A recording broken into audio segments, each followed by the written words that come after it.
Royal surprise. Okay, so people let's pass.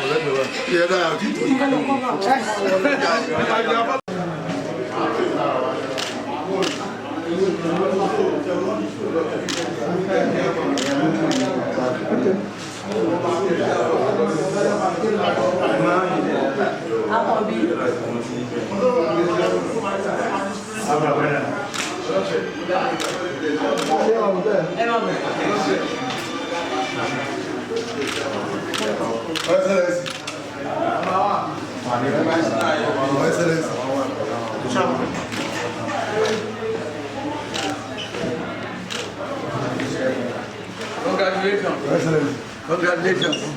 Congratulations. Happy birthday. Happy birthday. What about there's some plenty. L4.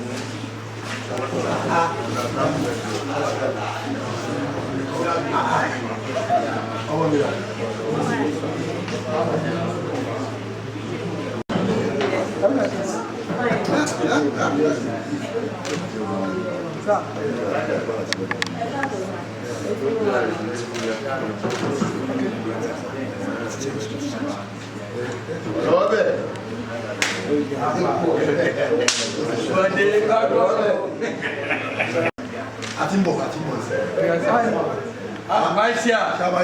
Marcia. Omio.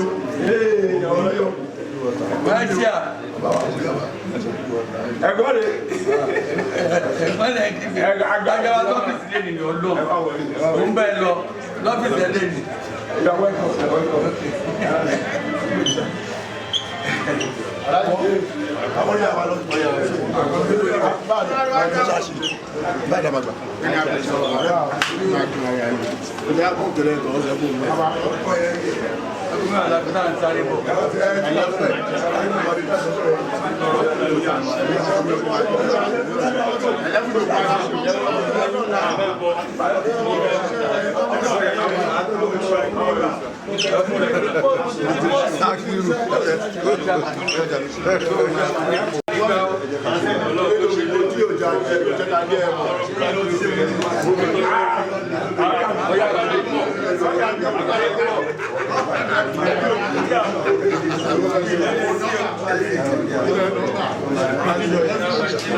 You're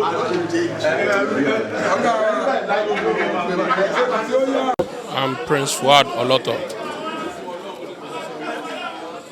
I'm the CEO of Oloto Construction Limited, Future Group of companies. I wish him a very good happy birthday. He celebrates it every year. Long life and prosperity. He's so humble and down to earth. Despite the wealth, the age and everything, he's so humble. Prince Fuad Oloto. orúkọ mi Honorable Toyin Bangboye, aka Salawa, the majority leader, Lagos Mainland Local Government. Yes. About the group, thank you. Orúkọ group wa is Sanwo-Olu Babes.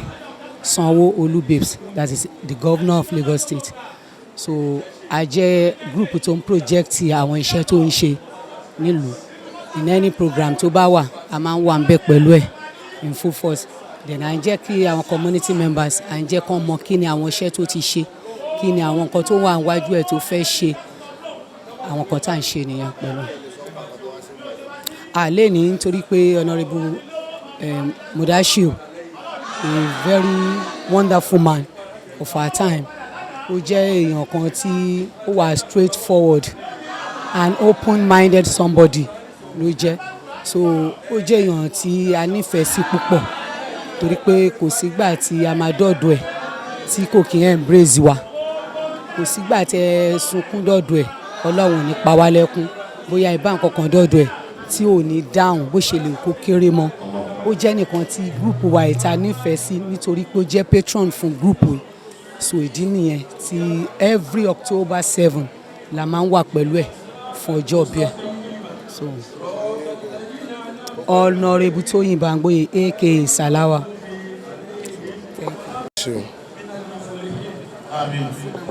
Olúwa ṣe òṣàbí.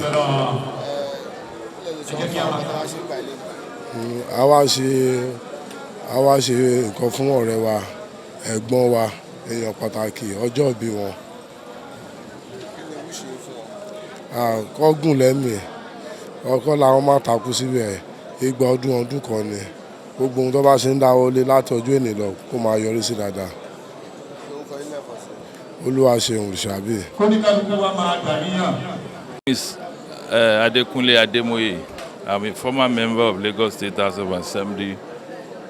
I represented Constituency 1. Can you tell us what you are doing here today? Well, like they told us, it's 3 in 1.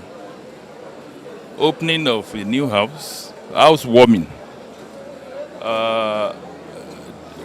fundraising, and birthday celebration. What is your wish for the celebration? Well, it is infinitesimal in the sense that I just don't know how to start it. But within the limited time that I got associated with him, I have seen him as a fantastic person. I've noticed him to be a God-fearing man. And I've also heard and saw that he's a very, very caring and loving the community. I always wish him long life, in good health, in all his endeavors, that the God that made him to be where he is today will continue to give him support. We continue to endow him with blessings. We continue to enrich him with all his attempts. Anything he associates his hand, he lays his hand in, God will make it to expand. Anything he wishes, anybody that has the opportunity of getting very close to him, God will transfer what he has done to him to whoever that is around him. I wish him best of luck in all his activities. My name is Adekunle Ademoye. Orúkọ mi ni Àjọkẹ́ Ọláwọyè alias Ireni. A wá ṣe ọjọ́ ìbí fún ọmọ wa Mudashiru Ọdẹ́túndé. Ó jẹ́ ẹni pàtàkì láàrin ìlú tí a ti wá tí ń ṣe Makoko. Ó jẹ́ ọ̀kan tí ó fi ọkàn wa balẹ̀ nílùú ìlú Makoko. Ó dẹ̀ ń ṣe fún nílé, ó ń ṣe fún àlejò. Kò sẹ́ni tí ó bá dọ́dọ̀ ẹ̀ tí kò ń ràn lọ́wọ́. Ó jẹ́ ọmọ pàtàkì fún wa ní ìlú Makoko. So ńgbà tí mo gbọ́ pé ọjọ́ ìbí rẹ̀ léni, mo sáré dìde ni pé mo gbọ́dọ̀ débẹ̀ nítorí pé kí ni kò fi ojú pa àgbàlagbà rẹ̀, kò ṣègbéraga, bó ṣe ń lọ ló ń ṣiṣẹ́, Ọlọ́run dẹ̀ ń bùkún. Mo wá gbà ní àdúrà yìí pé ní títóbi Ọlọ́run k'Ọlọ́run túbọ̀ máa ràn lọ́wọ́, kó túbọ̀ máa gbéga, kó ṣe àìmọye ọdún, k'Ọlọ́run má fẹ́ léyìí ṣòpin ìbádé fún, kó máa ṣe àìmọye ọdún, kó máa ṣe inú ọlá inú yìí inú ẹ̀yẹ, kó Olúwa túbọ̀ máa ràn lọ́wọ́. Èmi pẹ̀lú àwọn ọmọ wa náà, k'Ọlọ́run náà kó gbá àwọn ọmọ wa náà gà, bá ṣe fẹ́ kó rí fún kó rí bẹ́ẹ̀ fáwọn ọmọ wa náà, Olúwa máa ràn lọ́wọ́, á ṣọ̀pọ̀ ọdún láyé. My name is Alhaji Mudashiru Ishola Busari, aka Muda Kekere. I own an hotel. I'm an hotelier and also I'm a traveler. I'm the CEO of Sultas Caracas Hotel, located at Aderi Bigbe Street off Ajayi at Yaba. Can you tell us what you came here to do today? I came to celebrate with my brother, Alhaji Mudashiru Odetunde, which is doing his 54th birthday today. And I'm like his younger brother. We've been together for a very long time, and I know him very well. He's like a mentor to me. We've been together for a very, very long time, and I know the inside and outside of him.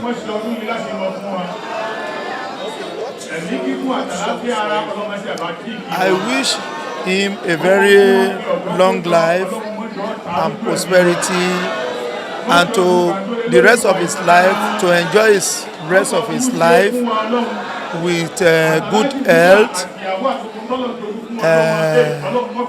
in good health, wealth, and abundant grace.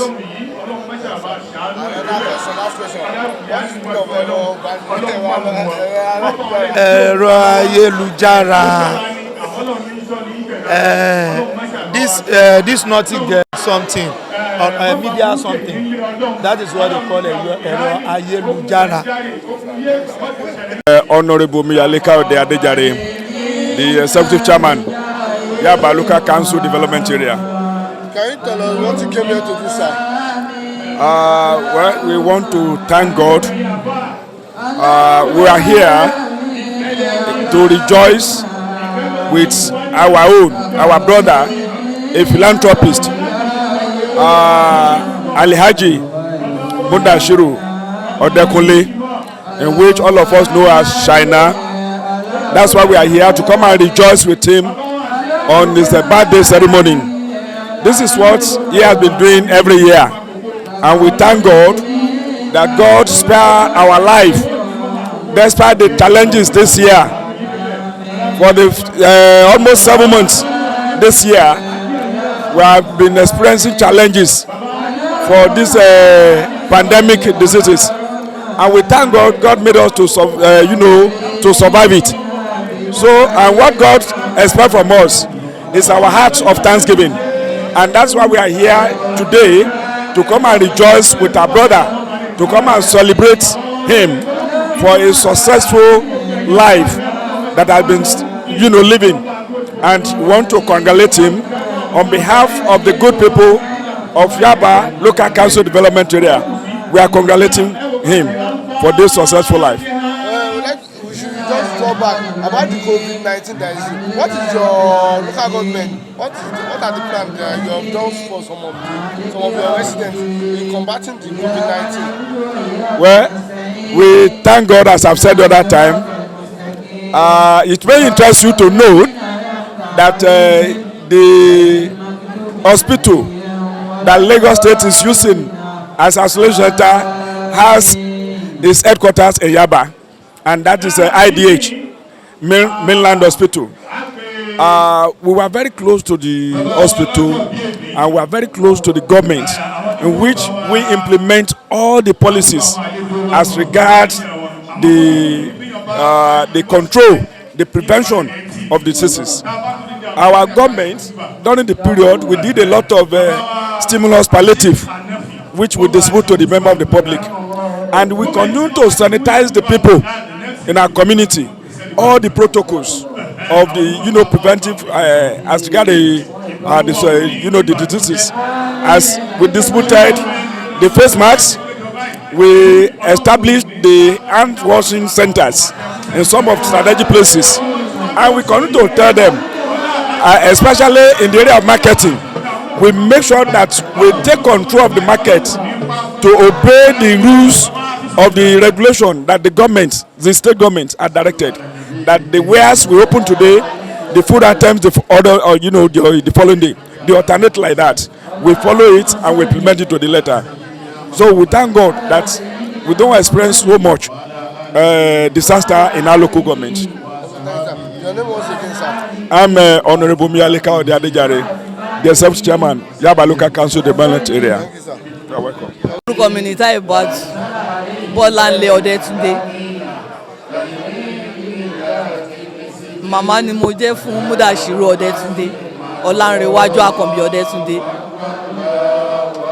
Ẹ wò ó ṣẹ́rí ká ṣáà máa ṣàdúrà k'Ọlọ́run bẹ Elédùmarè kó iná ẹ̀ tó ń tàn nínú fámílì Ọdẹ́túndé k'Ọlọ́run bẹ Elédùmarè kó má pa fún wa kínú ẹ̀ túbọ̀ máa tàn sí k'Ọlọ́run bá tún bá máa gbé sókè gbogbo àwọn ọmọ ẹ̀ àti ọmọ tèmi àti gbogbo wa lápapọ̀ k'Ọlọ́run má fi ọwọ́ bàmíjẹ́ kọ̀ọ̀kan nu wa ọmọdé ni k'Ọlọ́run bá mi dá lágbà kó ṣe oríire kó túbọ̀ ṣe oríire jù bẹ́ẹ̀ lọ àti àwọn ọmọ àtàwọn ọmọ àtàwọn tó wà ńlẹ̀ yìí àtàwọn tó wà lókèrè kí Ọlọ́run bá mi dá wọn sí gbogbo àwọn àbúrò tèmi náà tó wà lókèrè tí gbogbo wọn tí wọ́n já láàánú fún mi tí wọ́n ń ṣàánú mi kí Ọlọ́run mọ Elédùmarè kó máa bá wọn ṣàánú wọn torí mi ò lè bẹ́ kú dọ́kítọ̀ kankan nínú wọn kí wọ́n máa bẹ̀rìn jáde ni òun náà báyìí tí ó wà ẹ wò ẹ ṣàjẹ́ kí n máa ṣàdúrà fún ká ṣáà máa ṣe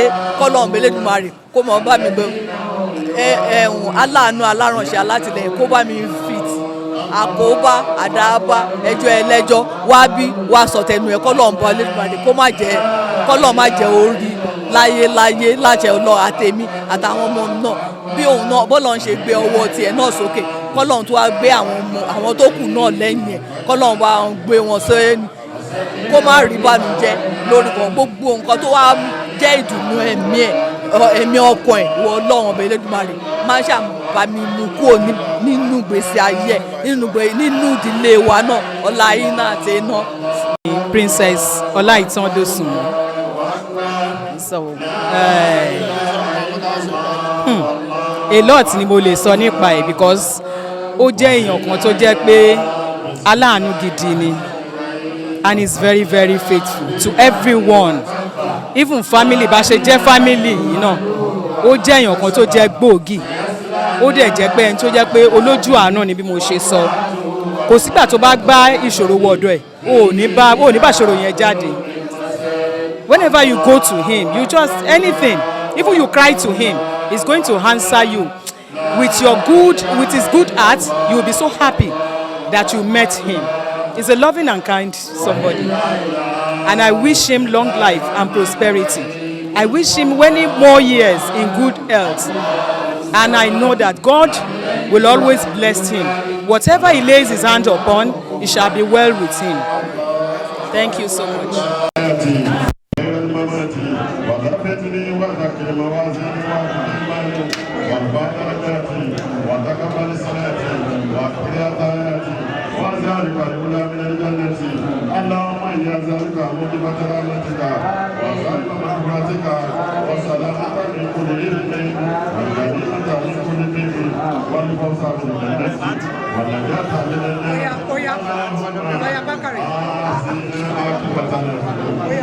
Bakari. I'm a legal practitioner. My law practice name is the Seagate Partners. I'm highly delighted to be here in recognition of the humility of the celebrant. He is an easygoing person, notwithstanding his age. He is someone that is ready to acknowledge every person that comes across him. He is an industrious person, he's a philanthropist, and he's a friend of all. So we are happy to be here today, and we pray that Almighty Allah will continue to bless him and grant him sound health till old age. And may we have opportunity to celebrate more years in the land of the living. So shall it be. Amen, Ya Allah. Thank you. Oyemade, Secretary to the local government for Yaba. We're here to celebrate Mudashiru Odetunde's birthday. He's an important member of our community. He's a pillar in our society. So that's why members of the government are here to represent Yaba to congratulate China. My wish for him is long life and prosperity, you know. That's my wish for him. And peace of mind. Peace of mind and good health.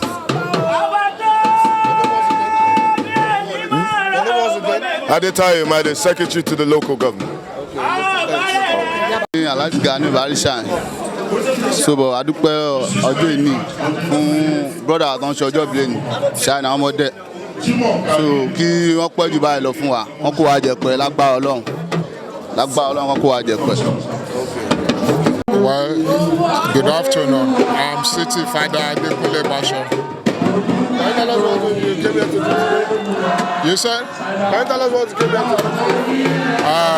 We are here to celebrate a friend, a philanthropist, Alhaji Chief Mudashiru Odetunde, aka China.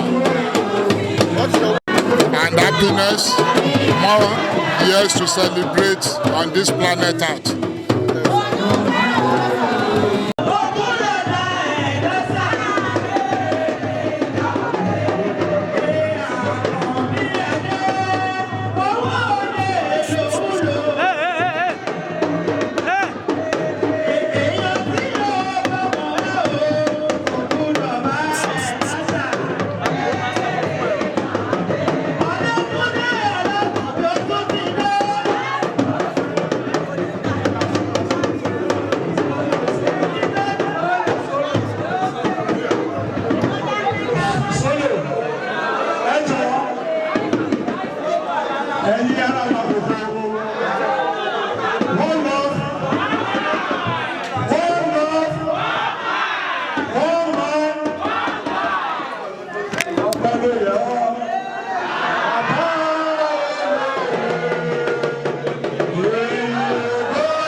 Engineer Afiz Igbayilola Aromashodun. People knows me and call me Obama of Mainland. Can you tell us what came here to do today? Of course, it is not what is hidden. The entire people of Mainland and Yaba, the entire people of Lagos State knows what is happening today. We all gathered here to celebrate the housewarming and the birthday of an icon and an eminent philanthropist, Mudashiru Odetunde China, the Agba King of Yaba and Mainland in general.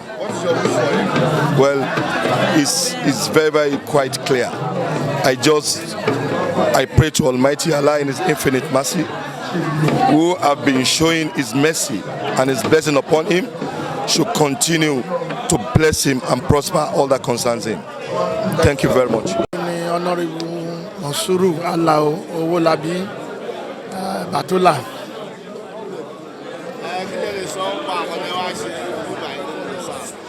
Àwa ṣe ọjọ́bí fún Mudashiru Odetunde. Òun ló ṣe ọjọ́bí lẹ́yìn tí gbogbo wa fi péjọ síbí. So I wish many more returns of the day. Torí ọmọ dáadáa ni ó dẹ̀ ti ń ṣe dáadáa tipẹ́tipẹ́. Ìwà ẹ̀ ló jẹ́ kí èrò pọ̀ tó yìí. Torí àwọn àgbàlagbà sọ pé ìwà rere lẹ̀ṣọ́ ènìyàn. So ìwà ẹ̀ tó ń wù ló jẹ́ ká rí àwọn èrò tó tó yìí. Sọ́lọ́dún rẹ̀ á fún lẹ́mìí gígùn àtàlàáfíà ara. Bàbá ẹ̀ náà kò ní mọjọ́ kú ẹ̀, òun ló máa gbẹ̀yìn bàbá ẹ̀, òun gan ò ní sìnkú ọmọ, aya ò ní kú mọ́ lórí so ìlọsíwájú ìgbéga la máa rí fún sọlá àjẹkù rí bẹ́ẹ̀.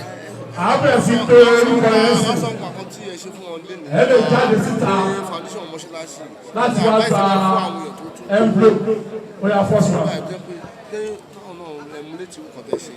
nǹkan tẹ́mi ṣe yìí kékeré ni ọlọ́run ló mọ bóníkàkù ṣe máa ń rorí ọlọ́run ló mọ bóníkàkù ṣe máa ń ṣe nǹkan ẹ̀ ṣùgbọ́n máa wù mí kí àwọn tó bá jẹ́ mùsùlùmí kí wọ́n máa ṣe the same thing nítorí pé àti ìgbé ẹ̀sìn mùsùlùmí ga tó bó ṣe yẹ kó ga irú ọmọ tó àlẹ́gbẹ̀ẹ́ mi ó ti kọ́ mọ́ṣáláṣí alákọ̀ọ́ tó yẹ ká máa ṣe nìyẹn ìwé ká máa lọ lé ijó lọ́jọ́ àdúrà kan máa lẹ̀ ó mú nílùú lórí náà irú àwọn nǹkan dára báyìí ló yẹ ká máa ṣe ọlọ́run máa bá wa ṣe. is Badmus Lateef Omokayode, also known as Barry. We're here for the birthday, 54th birthday of Mudashiru Odetunde, who happens to be a very good friend of mine, a childhood friend. We've been together for quite a while. And it's always been like that. My 7th of October has always been booked for him to share his happiness because he's a very nice person. Badmus Lateef Omokayode, Barry. Gba ọdún kan nínú ìdẹ̀ra nínú àlàáfíà Ọlọ́run àti jẹ́ kó yá tó ẹ̀mí wọn long life and prosperity. Ọlọ́run á gbàdúrà àṣẹ jù báyìí lọ nínú ìdẹ̀ra nínú àlàáfíà Ọlọ́run á kẹ́ jù báyìí lọ gbogbo orí tó ń ṣe fáwọn èèyàn lọ́tún lọ́sì inú àwọn èèyàn ń dùn àlékún orí àlékún dùnú Ọlọ́run máa ṣe fún wọn ọlọ́láwọ́lá alákùúwátà ilá ìbílá ẹlẹ́ ìdásí èmi ni Alhaji Taofeek Alade Lawal. Orúkọ tèmi ni Chief Jimoh Lawale Akanni Andos aṣíwájú ẹlòkú ìlú Ìkòròdú aṣíwájú onígbàgbọ́ fún ìlú Ìkòròdú kingdom. Ǹdáwá ṣe bí ilé náà ṣe ọjọ́ bíi àbúrò wa ọ̀rẹ́ wa èèyàn wa Chief Mudashiru Odetunde Ṣàyìnlá ní October 7 every on the 7 bẹ̀rẹ̀ òun la máa ń bá ṣayẹyẹ yìí kọ́lọ́ kó bá lọ́rọ̀ ẹ̀mí kó bá dẹ́mẹ̀sì kó túbọ̀ pẹ́ láyé.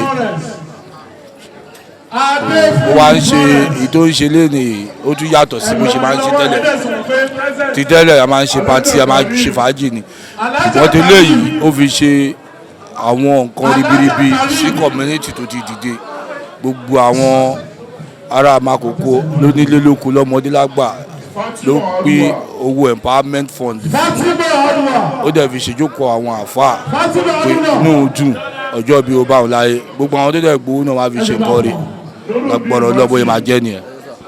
Alhaji Chief Aigoro Olúwatóyìn Ismail a wà ń bí lẹ́ni láti bá ọ̀rẹ́ wa ṣe àjọyọ̀ àkíkú oríire ọdún tuntun tí ó tún mú yìí Ọlọ́run bá jẹ́ kó ṣe ọ̀pọ̀lọpọ̀ ẹ̀ láyé nínú ọlá nínú owó ẹ̀mí gígùn àtàláfíà ara òṣèré nìyẹn.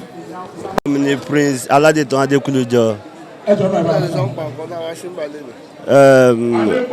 àwa ń bẹ à ń celebrate birthday Mudashiru Odetunde àti ìdáwọ́ tó ń sí ọ̀tẹ́ ló tún sílé inú mi dùn fún gbogbo ètò ń ṣe just the beginning ọdún máa fún ní grace àti ṣe mọ́ I'm very happy for him. Mr. Somi Omolabi. Can you tell us what you came here to do today, sir? I came here to celebrate with my very good friend, Chief Alhaji Honorable Mudashiru Odetunde. He's a nice guy. We grew up together, and he has been a philanthropist to the community. And today is his day, so we hope to come and we are all here to come and celebrate with him. In short, what is your wish for him? I wish him the best in life, more grace to his elbow, and long life and prosperity. Jim Gafar Eluku. Yeah, I came here for the birthday and housewarming of my friend Alhaji Mudashiru Shaina Odetunde, Agbakin of Yaba land. I wish him many happy returns, long life and prosperity. In the name of Allah. Alhaji Najim Gafar Eluku. The People's Choice. I am into digital advertisements. We are all here because of Alhaji Mudashiru Akanbi Odetunde's housewarming, birthday celebration, and at the same time, the opening of a new hotel, New Larishan Hotel, and the commissioning of this mosque. So we are all here to celebrate with him. Prosperity is Akanbi Odetunde's desire, and that is what we are praying for him. He will continue to live to celebrate more years in life. You know, he's been the Agbaki of Yaba land and its environment, and the Ashiwaju of Makoko. So he's been a leader. So, and the reason why you are saying prominent people here is simply because he's been there for so many people, and the love is there, and people like us, he's been encouraging us, and that is the reason why we are where we are today. So if somebody like me can be here and all the prominent people, Alhaji Shaina Odetunde truly deserves it. It's the best, and we are praying for him to continue to excel. Inshallah. You're welcome. alias Akewi Oluomo. Mo wá bá bàbá mi ọ̀gá mi Àkànbí ọmọ Ọdẹ́túndé Múdàṣáínà mo wá kí wọn kú ọjọ́ bí wọn ni torí pé báyé ń ṣe lọ́dọọdún nìyẹn ọdún yìí Ọlọ́run dẹ̀ tún fún wọn lórí ọ̀fẹ́ láti wà ní ayé àwa tá ń bá wọn ṣe náà tájọ́ mọ wọn wà ní ayé àwọn ọ̀gá wa náà wà ní ayé tí wọ́n bá wọn péjú ṣe léni èmi náà inú mi dùn pé mo wà láàrin àwọn tí wọ́n wá bá wọn ṣe léni. Gbogbo nǹkan máa fi wíjà àtàárọ̀ náà tí mo ti wà ń bí báyìí ni mo ti ń kéwì fún wọn tí mo ti ń sun rárá fún wọn tí mo ti ń dunnú pé Ọlọ́run tún jẹ́ kí ọdún yìí ó ṣojú ẹ̀mí mi gbogbo ọ̀nà gbogbo bẹ́ẹ̀ báyìí fẹ́ kí n wíṣì wọn náà ní màá yí wí.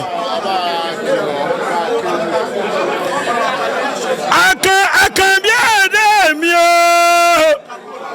ọmọ Ọdẹ́túndé Múdàṣáínà olówó orí ọkọ̀ Bíọ́lá Àgbàkí gbogbo Èkó Kúnmi Àjàdí Ìkó Kúnmi ti kùmọ̀ lóorun Àjàdí Ìjàgbà ààrẹ pé olóńdífá ifá ààrẹ fọre bí ọ̀fọ̀re ààrẹ nìkan ni ó sọ ọlọ́dún ìnímọ̀ọ́dún àìlọ́dún bí ọdún bá yípo pèrègùn amáwọ̀ tuntun wọ̀ mọ́ pé kó nípa onírèwèrèwé kó yé ojú òpó kánrin kése kó pẹ́ fún wa kó gbó bí olú gbogbo ti gbó láyé kó dàgbà kó ọmọ dàgbà òfò kó pẹ́ bí ewé pẹ́pẹ́ ti pẹ́ òfò àtàrùn kó renú gbẹ̀rẹ̀ kú sí towó tọmọ tọ́lá kọ́ bẹ́ẹ̀ lọ́jọ́ gbogbo Alhaji Musiliu Ayinde ọmọ Akínsànyà ìyẹn state chairman gbogbo onímọ́tò pátá wọ́n ní kí n kú ọdún o Mustapha Sego àkótí owó Èkó ó ní kí n kú ọdún ikú dẹ́lẹ́tì o bàbá Balógun Ìjọra wọ́n ní kí n kú ọdún pé gbọ́dún.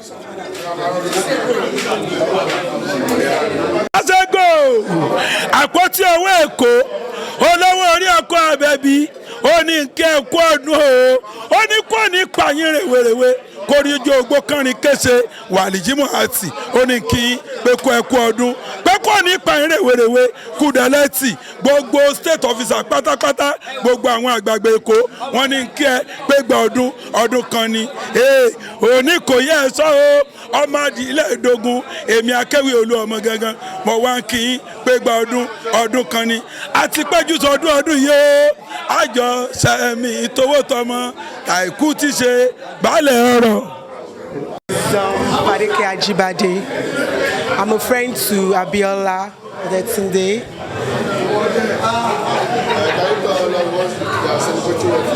We are celebrating the birthday of our husband, Odetunde, Alhaji Odetunde.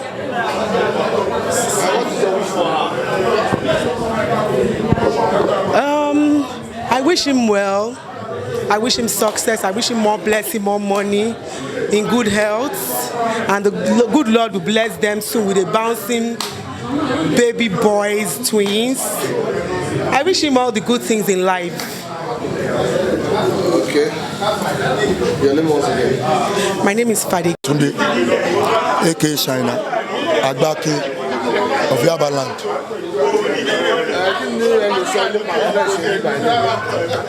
Nǹkan tí ń ṣe mí alẹ́ ni mi ń ṣe prayer ọjọ́ bí ni mi ń ṣe léèrè ọjọ́ bí ni mi ń ṣe bẹ́ẹ̀ni but later àwọn èèyàn lọ́wọ́ kan sọ pé mi ń sílé mi ń ṣe hòtẹ́ẹ̀ òótọ́ mi kọ́ lé mi kó hòtẹ́ẹ̀ bọ́ ilé náà mi ti move sí before mọ̀ pé but ọlọ́run ọba ọlọ́jọ́ ìkó bá pa àwọn gbogbo wa ìgbà tí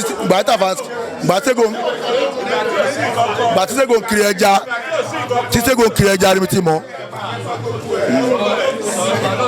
ìgbà tí Ṣẹ́gun kiri ẹja ni mi ti mọ̀ àwọn ẹni bí ẹni èèyàn bí èèyàn gbogbo wọn ọ́nìdè wọ́n wá bá mi ṣe prayer ọjọ́ bí mi àtàwọn tí mi ò rántí àti pé náà ọ́nìdè ọlọ́run bá mi rántí wọn ní orí láṣẹ ọlá àti ànábì. ẹ̀bọ̀n kí ló dé tí ẹ fi try láti celebrate birthday ẹ̀pẹ́ aláfà kí ló dé táwọn èèyàn mọ̀ ìmọ̀ pé ẹ má pè everything. Mọ́ṣáláṣí ni ibẹ̀ yẹn mi ṣe wò ó pé bàtí ń débi ẹ̀ ní bá mọ́ṣáláṣí kan kọ́ lọ́wọ́ mi á bẹ̀rẹ̀ sí sapá pé mọ́ṣáláṣí yà á dókè èmi mi á bẹ̀rẹ̀ sí kọ́ mi á pé gbogbo àwọn ọ̀rẹ́ mi kọ́ tá kìí sí la fi bẹ̀rẹ̀ sí tún ibẹ̀ yẹn ṣe tọ́lọ́n fi jẹ́ kó di bẹ́ẹ̀.